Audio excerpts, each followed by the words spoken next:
must have died or not. Where in the blazes have I got to? Looks for all the world like a cemetery.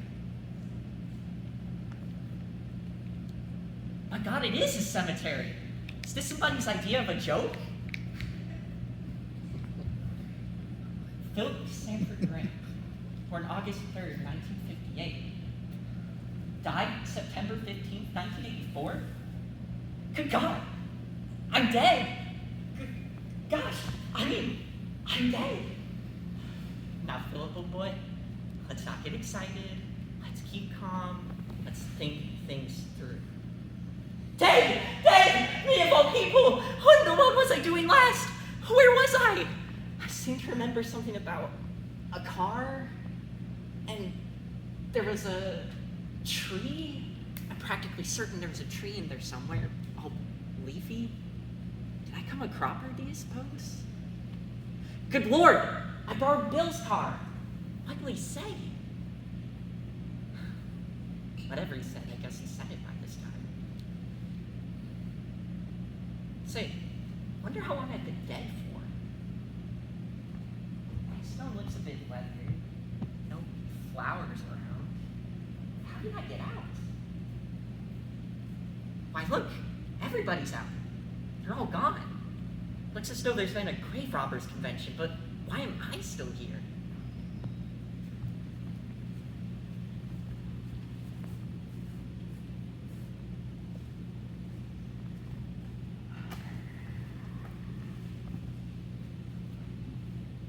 Good heavens! What kind of an outfit is this I'm wearing? Where are my pants? What if somebody should come? How can they do this to me? It was good old brother Bill, I'll bet. He always was a penny pincher. I'll bet he's wearing my pants right this minute. Lord, I wish I knew how to haunt him. Well, Philip, you've been and gone and done it this time, and no mistake. Can't go around anywhere dressed like this. If I go home, there had to be a devil of a row. Boy, wouldn't I like to see Bill's face when I walk in. All that's left to do is wait until dark and sneak home. Can't wait till you shout out Bill and yell, "Where are my pants?" Henry! Who was that? It sounded like a woman! I wonder if I could get back in my grave. Henry! It sounded as if it came from that grave over there. Good grief. The headstone is still standing? It sounded as if a woman was in there. Pants or no pants, I'm gonna have to take a look.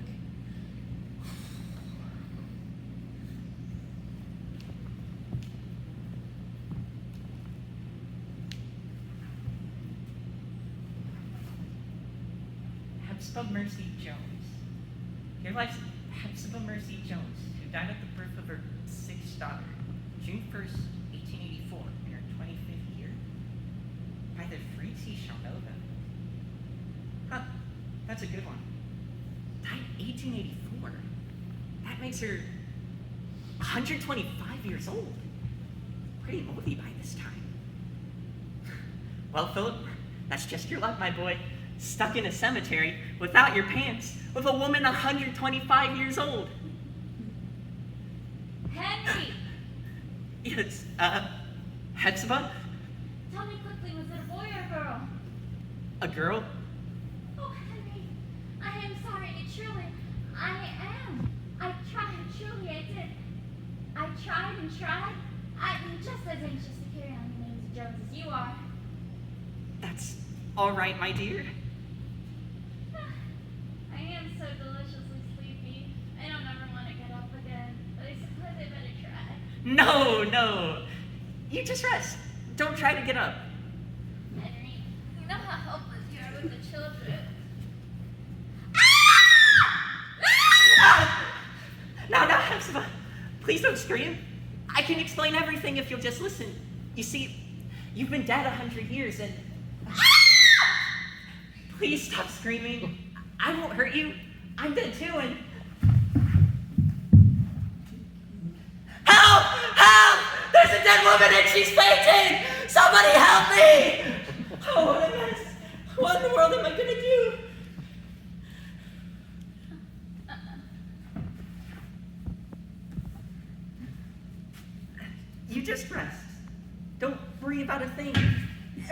just fine. But, you said I was dead. Well, as a matter of fact, now don't start screaming again. You are dead. Now don't be frightened. It's all right. It doesn't hurt a bit. I'm so mixed up. Where's Henry? Why are you dressed like that? What is this awful place I'm in? Surely it doesn't have it. Or is it hell? Did God really give me a black mark for all the stuff I had about honey? Please stop talking, Hepzibah, and don't go worrying about things. I'm pretty muddled up myself. I only found out I was dead a few minutes ago. I know men are supposed to be brave and all that, but you might as well know I feel pretty shaky too. So don't go screaming and fainting. I can't stand it. But you said it explained everything. Well, if I'm on the right track, we're in Willowstone Cemetery in Jones Falls, and it's summertime and daylight. The year is sometime after 1984. You mean 1884? No. Now you've got to face it sooner or later, Hepzibah, and screaming and fainting won't change it. You are at least 125 years old. You are mad. You are absolutely mad. No, I'm not! I know it isn't a pleasant surprise for a girl to find out she's 125. It wasn't a pleasant surprise for me, but calling names won't change it. It's right on your headstone that you died in 1884, and it's on mine that I died in 1984. So that's fine. I just can't think. My head is going round and round. I used to wear back in maybe 30. Just 5 more years ago, I used to say, and then I'll be 30, and now you're saying I'm 125? Please don't cry. It makes me nervous. Besides, my handkerchief's in my pants pocket, and I don't know where my pants are. This is how my own family buried me. Cheapskates. At least you're decently covered. But this is my nightgown, and you're a strange man, and you're not decently covered, and... No! What is Henry going to say? What Henry has to say about this is the least of my worries at the moment. Oh. If this is a cemetery, where are the others? Do you know what I think? What? I think we missed a resurrection. Oh, no. That's just what I think. Now that my head's starting to clear a little, I seem to recall hearing a horn. You mean... Gabriel. It must have been. Well, why didn't we hear it? Why didn't we go with the others? I don't know. My mother used to say I'd sleep through Judgment Day. I thought she was joking, but now it doesn't seem so very funny. And I was so tired those last few months, I used to fall out and make sure I sound asleep. I used to say I'd like to sleep 100 years. Well, that's it. We slept in. Oh, Henry's gonna be awfully angry about this one. He always says I have any more sense than a chicken. He says I'm always doing the silliest things. Wait till he finds out about this. Henry sounds pretty disagreeable. Oh, I shouldn't talk about Henry like that. He's a good man. And I'm a bit flighty. Henry makes me nervous, and the girls I've sent him, they're all like me. Do you want to go back and look for the inscription? Oh no, I don't think I could. You look. All right.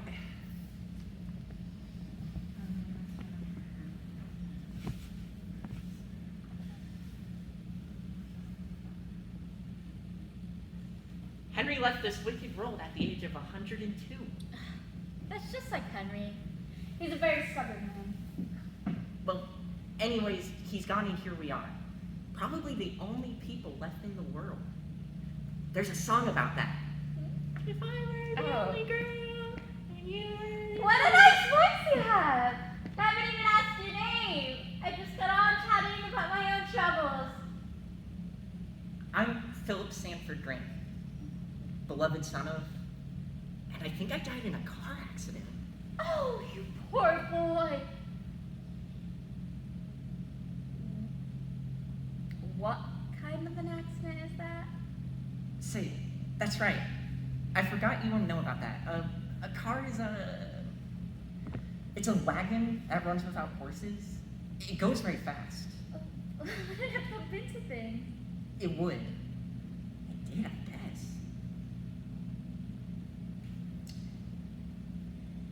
guess there are a lot of things I wouldn't know about. Yeah, televisions, lights, telephones, radio, jets, space travel, computers. Yeah, lots of things. They all sound very frightening. No, they're rather nice, really. Though they wouldn't be much help in this sort of situation. We need to figure out what we're gonna do next. You seem like a clever boy. I'm sure you'll figure something out. Would you mind if we were the only people? You know, I don't think I really would mind. I expect I shall feel badly about Henry, though, when I get around to it. But seeing as he's been dead so long, there's not much point in that. A very natural reaction, I'm sure. And Henry did criticize a lot. He wanted Sims so bad he was afraid the name of Jones would die out, and of course I wasn't much help with that. Poor Henry. He never did get his sons. It must have been a great disappointment. What I'm really worried about are the proprieties. He was always particular about the proprieties. He would not like my being here with you like this. There's nobody left to care. Philip, you mustn't talk like that. God still cares, and people who, well, they go to hell. But don't you see? We missed all that. We haven't any heaven to strive for, nor any hell to fear. We missed the boat. Oh, Philip, that would be so wonderful. We would be so free. That describes our case exactly. But we can't just live together without getting married. We're gonna have to live together. We're the only people, and there's nobody to marry us. I just suggested it because of the proprieties, you know. I'm sure you wouldn't want me for a wife anyway, would you? A widow 125 years old with 6 daughters wasn't exactly what I had in mind, but you're very pretty, and once we get to know each other better... Oh no, it's out of the question. I shall never marry again. I shall stay faithful to Henry's memory. Henry thought second marriages were sin. Oh, he did? Yes, he was very strict, Henry was. And he loved me. He never looked at another woman. He didn't? No. There was a nasty red-headed young widow that was always making eyes at him. A lot of good it did her. What was her name? Jane Morrison? Why? Hepzibah, I think you had better read your headstone. Why? I think you had better read it. What's the mystery? Here lies Hepzibah Mercy Jones, good and devoted wife. When I was alive, I didn't think Henry Bauer was good or devoted, but just goes to show how I misjudged him. Henry Joseph Jones, who died at the birth of her 6th daughter. Pathetic, isn't it? I really think Henry might have said 6th child instead of daughter. After all, why does everybody need to know? On June 1st, 1884, in her 25th year, I never did get to be 30. Oh, thank goodness. By their fruits ye shall know them. That's pretty, isn't it? I do hope Henry meant it as a compliment, though. You never could tell with him. Read the rest. Alexis Henry's, isn't it? Here lies Jane Morrison Jones, beloved wife of Henry Joseph Jones, senior mother of Henry Joseph Matthew Anthony James Jones, died April 25th, 1932. In her 75th year, her whole household rose up and called her blessed. Why, that red-headed viper, that black-hearted, scheming widow, that two-faced conniving snake, she married him! The moment my back was turned, she married him. I wasn't even called to the grave, and she was over there petting my girls, making the biscuit she was so proud, setting bread in my teeth, sleeping in my father's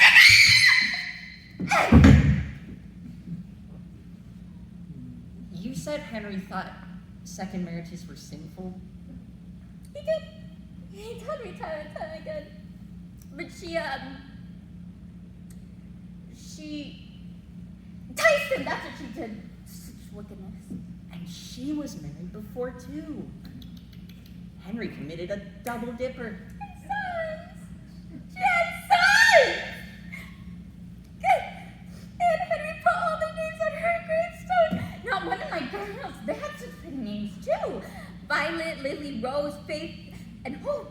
I was gonna name the last one Charity, but now I don't even know what they named her. Jane, probably. Absbo, why don't you be sensible about all this? Jane Morrison's dead long ago, and so is Henry. And we've got the laugh on both of them. So why don't you just make the best of it? Oh, Philip, you're such a comfort. I'm glad I got resurrected with you. And I'm glad I got you instead of Jane. She was 75. That's so sweet. I feel as if I've known you always along. And if I knew you were here, I would have brought you flowers every Sunday. Philip, do you know something? What is it? I've never told anyone before. You can tell me. Henry was a big old nasty, bad-tempered hypocrite. I knew so all along. And there's something else. Get it off your chest. He was going bald. I knew it! I was sure of it! I don't know what Jane Morrison saw in him. Papa made me marry him. He had a nice farm, and Papa respected him, and nobody cared what I thought. And Philip, I lied. I never tried to have boys. I prayed for girls every time. I prayed and prayed. Good for you. And Henry prayed and prayed for boys. But you won. Yes, and that proves something, doesn't it? I was beginning to think that my luck was gonna run out though, so it's just as well that I died. It was a lucky break for me anyways. Philip, were you ever married? Not exactly. Philip! It didn't come to anything, not really. I must have just been waiting for you? Oh, it's funny doing that, isn't it? That's the world's biggest understatement. You know, I'm beginning to be glad we didn't hear that horn. I was glad from the moment I saw you get up in your funny little hat. Philip, do you think I'll get happy? I've been trying not to think about that. Or sleepy? I can't be trusted to get up when the alarm goes off. And do you think everyone really is dead? There's certainly nobody at home around here. Let's not stay here. It isn't very cheerful. No, we'll have to scout ahead. And I'm not too keen on going to town just like this. Just in case. Perhaps you could go instead. In my nightgown? You look more like a ghost than I do. Oh, Philip, please don't tease me. I'm already ashamed dressed like this. I think you look sweet. Henry and I were married 7 years, and he never once said I was sweet. I can say lots of things Henry never said. Should I stay so dark? We might even stay a while after dark. You know, Philip, I'm beginning to think that 1984 is a lot more fun than 1884 was. I'm rather partial to it myself.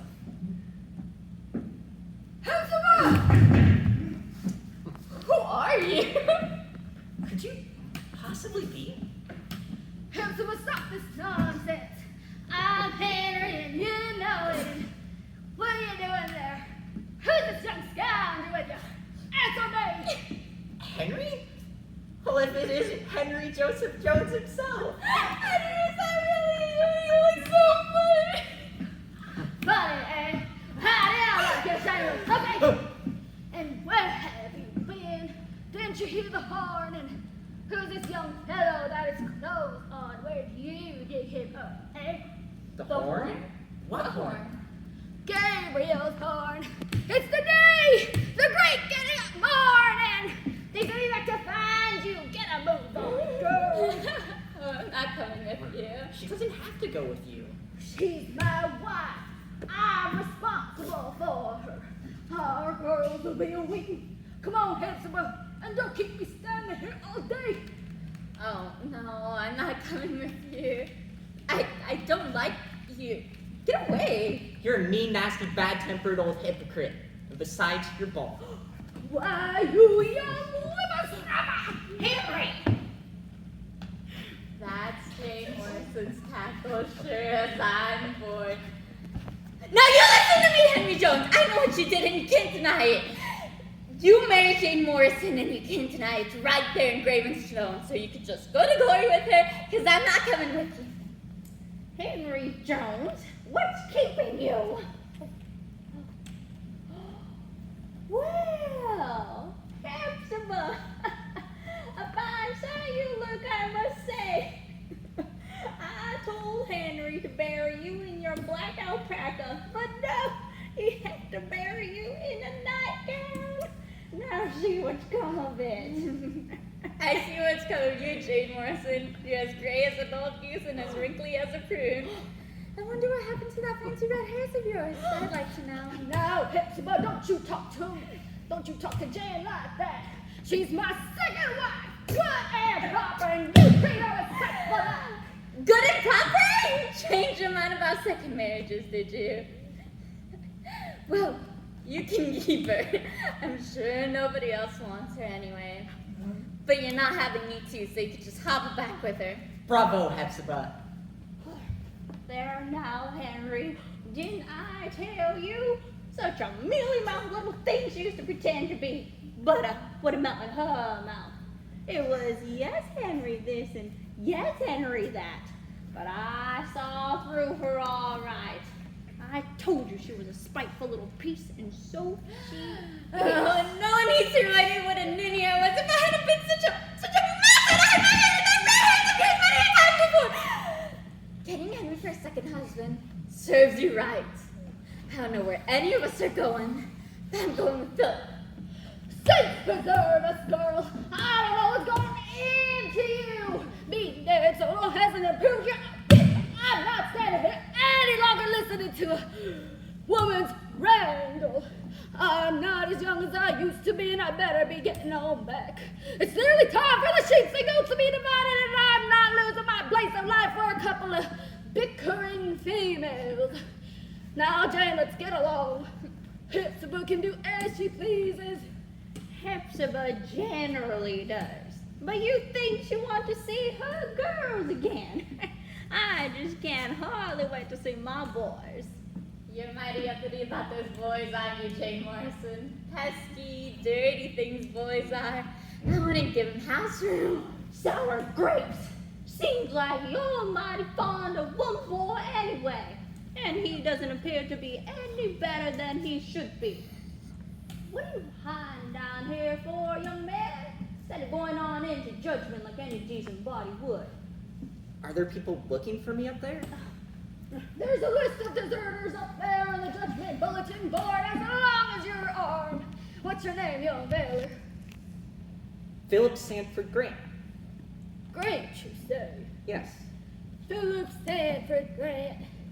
And your father, what might his name be? John Sanford Grant.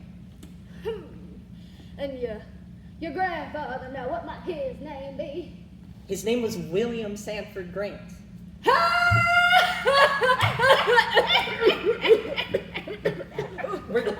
We're glad to be so amusing, but would you mind telling us the joke? It's bound to be something awful if he's laughing. Now, Hepzibah, do you know who that young fella is? He's your great-great-grandson, that's who he is! And you again sweet on him, and you were his great-great-grandmother, kissing and she was, arms wrapped around each other like sweethearts.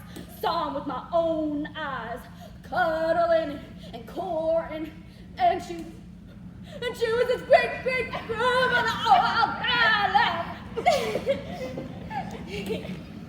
You're making it up. You lie. The both of you, I never had great-grandchildren, let alone grandchildren. You made it up. Suppose the whole world came to an end when you died, Hepzibah. What do you think your little girls did? They grew up, that's what they did. And your youngest, Charity we named her, she married Sanford Grant. As handsome a young man as ever I did see. Favored this young man, he did. And their oldest boy was William Sanford Grant. And he got married and had a little shaver named John. John Sanford Grant. This young man's father. I remember that baby as plain as day. Biggest ears I ever saw in a baby. That was Dad, all right? Philip, they said I felt as if I've known you forever. And to think, my little Jane, he did this to me! That's all right. Don't cry. Grandmother. Did they mention didn't you? Yes, I did, Hepzibah. It was your darn wish, and I respected it. She was the prettiest of all the girls, just the image of you, my dear. And you didn't let any of those pesky boys of dreams tease her, did you? If you live to be 100 years, you'll never get over my having those boys, will ya? No, sir, I didn't, Hepzibah. I surely didn't. Young Henry pulled her ringlets one day. Long black ringlets she had. I always did like black hair. Marched right out into the woodshed. Hand, good. Thank you, Henry.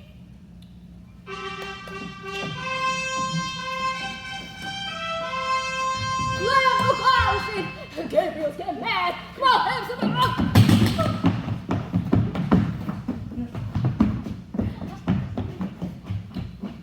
Come, Grandmother. The sheep are gone, and it's beginning to look like we're the goats.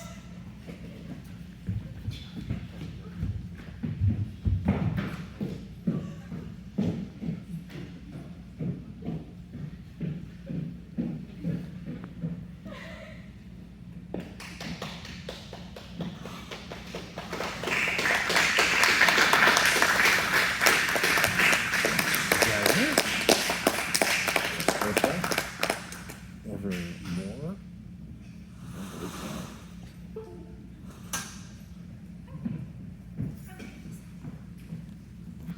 Somebody disconnected to something with a PCB.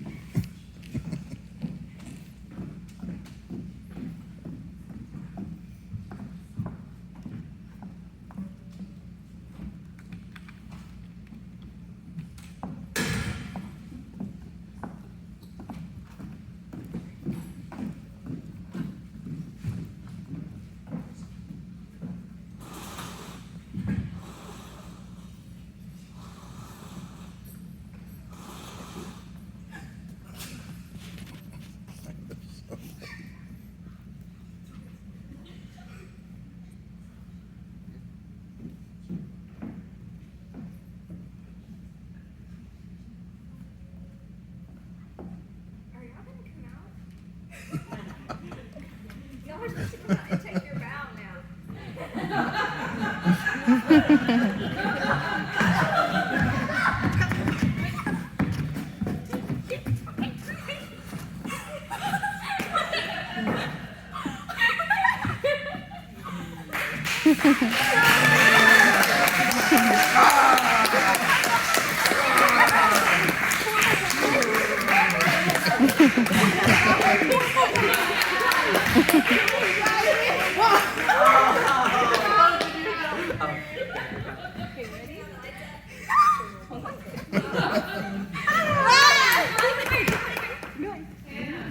I know. This is great, guys. This is doing great. You were in control of the lights, and you're starting to make me question things. There's a lot of lights up here. Maybe turning off the lights was on purpose. You got it, boss.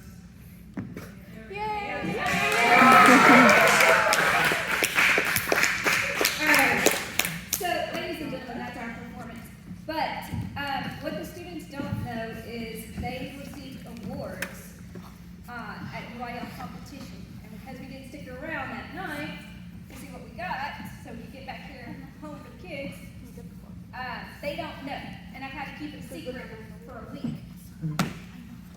After much questioning and much curiosity, I told them that I would reveal it after the performance tonight. So,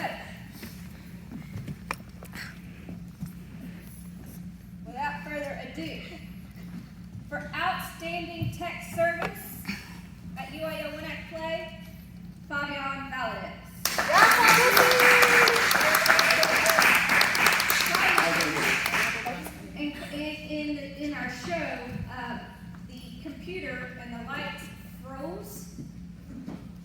sound booth and blacked out our entire set for about 10 seconds, and the students kept performing. Because we just had that conversation because the school told us they had a power outage earlier.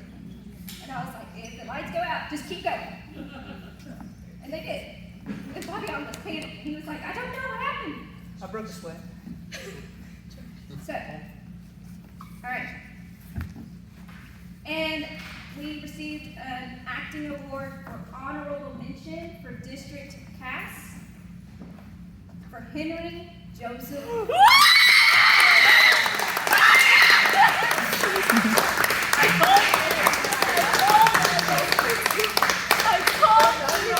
I told you not to cry.